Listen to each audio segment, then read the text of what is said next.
Amigos, 70 días de protestas. El Observatorio Venezolano de Conflictividad Social registró un total de 1.791 protestas en todo el país desde el 1 de abril hasta el 31 de mayo de 2017, equivalente a 30 protestas diarias. Según el Observatorio Venezolano de Violencia, desde que comenzaron las protestas, han muerto más de 65 personas y más de 10.000 han resultado heridas. Según el Ministerio Público, hasta ayer se habían reportado 67 fallecidos en las manifestaciones. Por su parte, el defensor del pueblo, Tarek William Saab, señaló que hasta el pasado 1 de junio se han contabilizado 52 personas fallecidas. Escuchemos.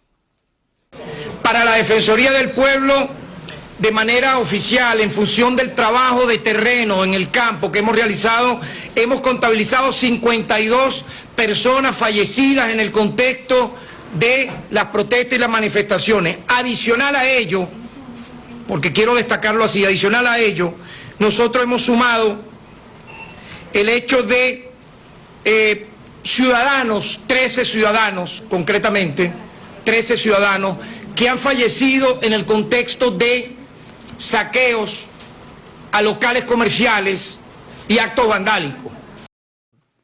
El ministro de Comunicación e Información, Ernesto Villegas, señaló que entre el mes de abril y mayo se registraron más de 58 fallecidos. Según cifras de la Guardia Nacional Bolivariana, en Venezuela se han producido más de 1.600 manifestaciones de distinto color político y de distintos métodos de expresión. De ellas, alrededor de 600 han sido violentas.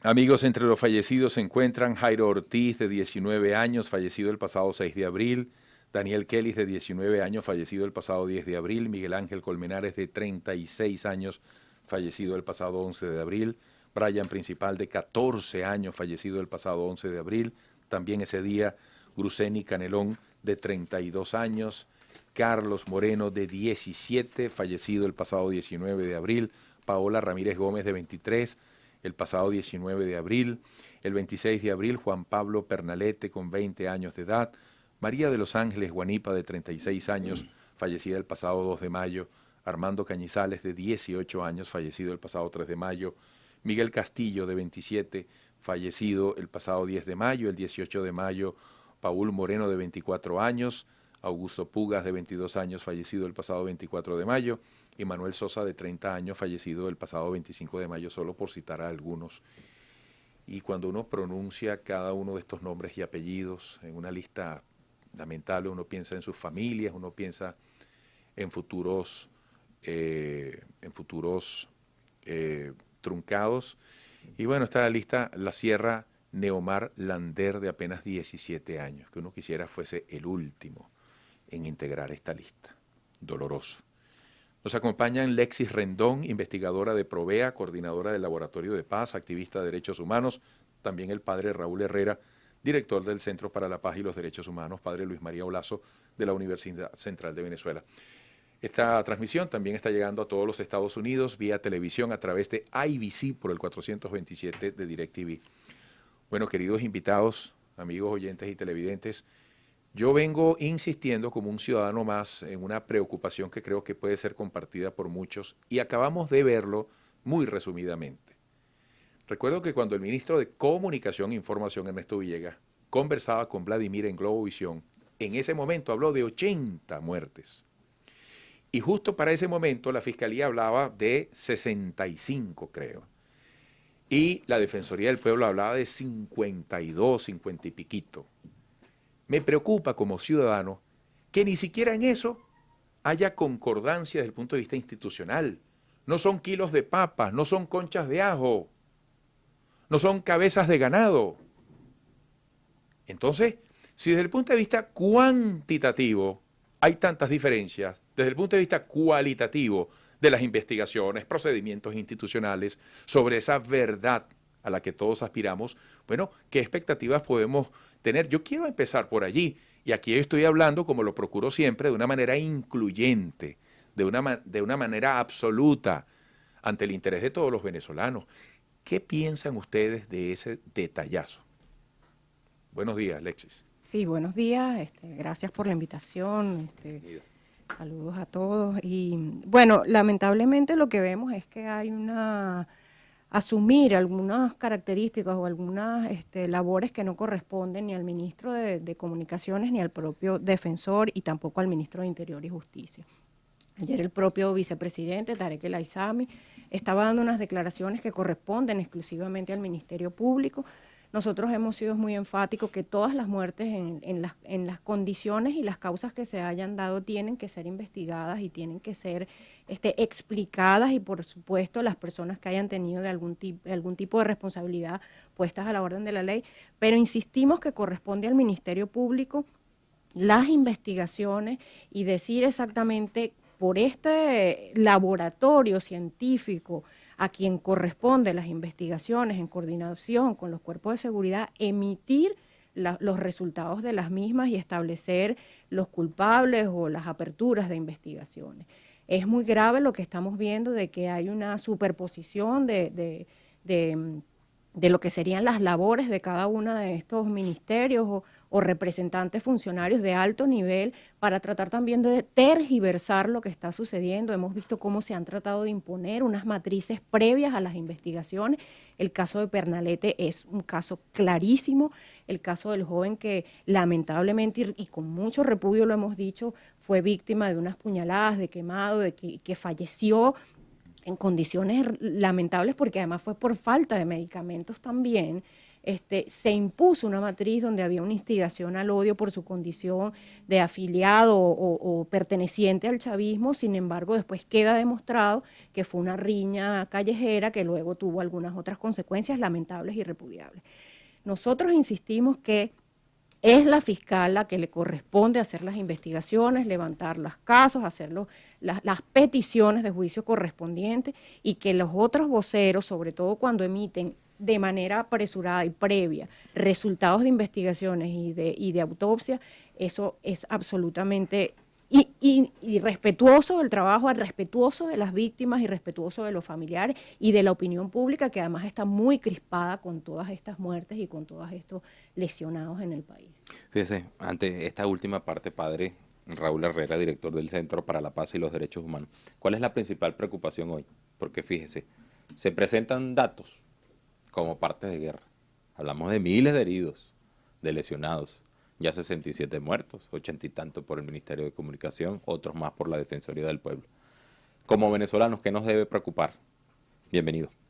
Sí, yo creo que en primer lugar la preocupación tiene que ver con cuál es el horizonte de sentido de la vida de los venezolanos en este momento. Es decir, qué es lo que está motivando a los venezolanos a estar en la calle, qué es lo que estamos defendiendo y en contra de qué estamos. Yo creo que hay un sustrato, más allá de lo político, hay un sustrato de demandas, de condiciones dignas de vida.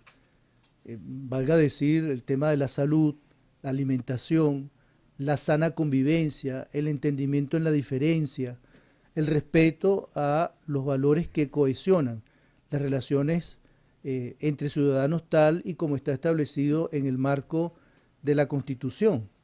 A nosotros los venezolanos nos quieren hacer creer a estas alturas todavía que la constituyente es la solución, la gran solución a los problemas. En realidad no es ninguna solución y mucho menos una solución que realmente vaya digamos, a llevarnos por el camino del horizonte que está dibujado en la Constitución actual.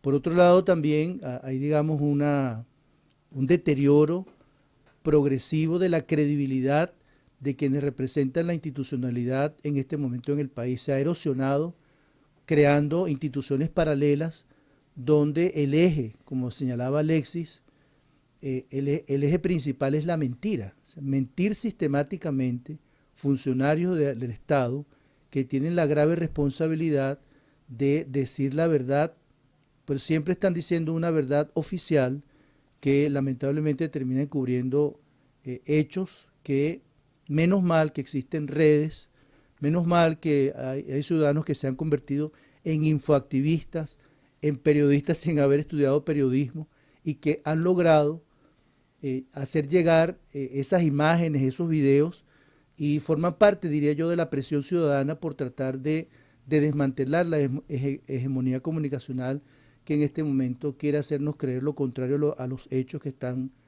pasando y que son demasiado dramáticos. Frente a esta cantidad de informes que existen, Lexis lo decía algo muy importante, se está incluso usurpando funciones que en este caso debe desempeñar la Fiscal General de la República. ¿Cómo pueden actuar las organizaciones no gubernamentales que también han sido muy activas, han hecho mucho seguimiento al tema de violaciones a los derechos humanos? Sí, bueno, las organizaciones de derechos humanos recibimos denuncias, es parte de la labor que tenemos, resguardando la identidad para aquellas personas que consideren que su vida pudiera estar en riesgo, pero como siempre hemos dicho, nosotros somos muy respetuosos de los canales institucionales, independientemente de que haya una respuesta o no. Siempre hemos dicho que la denuncia también tiene que hacerse con Fiscalía y con la Defensoría. En aquellos casos donde las personas sienten temor, nosotros hemos podido acompañar estas denuncias, porque todas esas pruebas que también nos hacen llegar las personas son parte de estas investigaciones a las que hablamos y que forman parte de este expediente que abre la Fiscalía para determinar culpabilidades, qué es lo que realmente sucedió. Por otro lado, esto también forma parte de los informes que son enviados a instancias internacionales, tanto al nivel de Naciones Unidas como al sistema interamericano, la Comisión Interamericana de Derechos Humanos, a la propia OEA. Es decir, esto forma parte de nuestras propias investigaciones, digamos, para establecer cuáles son las violaciones a derechos humanos que están ocurriendo, para establecer los patrones, para poder advertir, no solamente a nivel nacional, sino internacional, cuáles son las acciones que se están llevando a cabo y que están vulnerando derechos, y también para exigir un cambio, unas recomendaciones inmediatas para que esto no siga ocurriendo. Quiero volver a distintos episodios, pero fíjate tú, especialmente el de Pernalete, la muerte de Pernalete y de Lander, la más reciente, han suscitado todo un debate, un choque en las hipótesis o en las conclusiones. Y en el medio está un país que sencillamente necesita y tiene el derecho de saber, sin etiquetas partidistas, porque cada muerte tiene que ser tratada por igual. Y estamos viendo, bueno, que desde el oficialismo se le dice a Luisa Ortega Díaz Adeca que le quedan 53 días. Caray, con todo respeto y una preocupación ciudadana objetiva, incluyente, me pongo en nombre de todo un país. ¿Qué connota esto desde el punto de vista del interés que tiene una sociedad porque sus instituciones funcionen con la debida solidez? ¿Ante qué escenario estamos? ¿En la necesidad de que haya justicia y de que se sepa la verdad? Ante esta enorme, ante esta terrible y condenable lista de muertes como producto de las protestas. Bueno, yo me atrevería a señalar que existe, digamos, una pérdida del valor de la verdad en la construcción del respeto a quienes exigen, en este caso a las víctimas, que exigen justicia. La dama justicia en este momento no es ciega, la dama justicia en este momento está viendo y está viendo de manera sesgada. Lamentablemente eso no es ninguna buena noticia para los venezolanos que andamos buscando en todo momento que se respeten las claves de justicia que están establecidas en los distintos organismos y especialmente en la Constitución, diría yo. Y por otro lado también el anhelo que hay, no que se reduzcan a cifras los muertos, los asesinados, que no que se reduzcan a estadísticas, no que se reduzcan a si es de un bando, o si es quemado, si no es quemado, si es ahorcado. Eso me parece una cosa muy morbosa. Yo creo que lo importante es que resplandezca la justicia. La gente lo que pide es que se diga la verdad de los hechos. Fíjese usted, yo he tenido la oportunidad de conversar con algunas personas y el dolor es tremendo, el dolor de la gente, de los familiares de las víctimas, en los casos que ha citado, es que la gente lo que exige es que se respete la memoria del fallecido y que se haga justicia. Y eso está extraviado en este momento. Los esfuerzos que se están haciendo, en este caso de parte del Ministerio Público, yo creo que son esfuerzos que son bienvenidos porque se está tratando de rescatar la institucionalidad precisamente. Y eso es lo que queremos los venezolanos. No que se tergiverse por un determinado color político, no que se deformen los hechos tratando de hacer creerle a la ciudadanía que fue un objeto contundente lo que mató a fulano o a mengano, que si fue desde una azotea, que si fue desde un piso. El hecho bruto es que hay una víctima y que amerita ser investigado respetando las distintas competencias de los organismos que digamos que se abocan a la investigación. Y una última cosa también es que yo creo que en las experiencias históricas cercanas como la de Colombia, la de El Salvador, asusta saber que nosotros estamos en una escalada de violencia cada vez mayor. Asusta que si uno hace un checklist de cuáles son las condiciones para que aquí se desate una violencia mayor, en Venezuela están dadas esas condiciones. Yo creo que es terrible pensar que la escalada de violencia que pudiera ser detenible, no hay interés político en que esta escalada se detenga. El hecho de que los ciudadanos estemos en la calle, el hecho de que haya una protesta sistemática, no es ni mucho menos un intento, como se quiere hacer creer, de desestabilización. Es un reclamo justo de derechos que han sido sistemáticamente conculcados por el Estado. Pues se le preguntó a la doctora Alexis Rondón, investigadora de Provea, si desde esta ONG manejan algún balance que pueda compararse con los presentados por distintas instituciones. Y también hablaba de la denuncia. En estos 2 últimos días se han denunciado casos de abusos sexuales contra detenidos. ¿Manejan esa denuncia desde Provea también? Bueno, Provea tratamos de ser bastante cónsonos con el discurso, por lo tanto, para nosotros lo que dice la fiscal de alguna forma es la voz correspondiente para emitir este tipo de partes, lo que no quiere decir que no instemos a la Fiscalía a que averigüe los otros casos que están allí, que han sido denunciados, que las víctimas o familiares han dicho esto también ha ocurrido, e instamos a la Fiscalía, al Ministerio Público, que también los asuma. En el caso de estas denuncias gravísimas sobre abusos sexuales, nosotros hemos tenido conocimiento a través de una organización que también se dedica a esto, que es el Foro Penal.